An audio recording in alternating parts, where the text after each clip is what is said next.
નમસ્કાર બાળ દોસ્તો, કેમ છો તમે સૌ? કક્કો આવડી ગયો ને? હવે આપણે કક્કા પરથી બનતા સાદા શબ્દો વાંચતા શીખીશું અને તમારે પણ મારી સાથે સાથે બોલવાનું છે. તો સૌથી પહેલાં ન મ નમ, ક ન ક ન મ કનક નમ,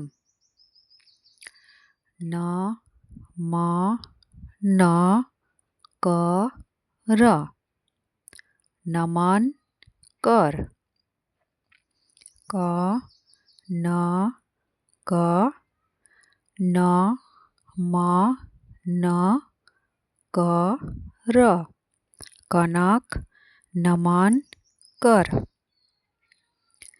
મ ગ ન ન મ ન ક ર મગન નમન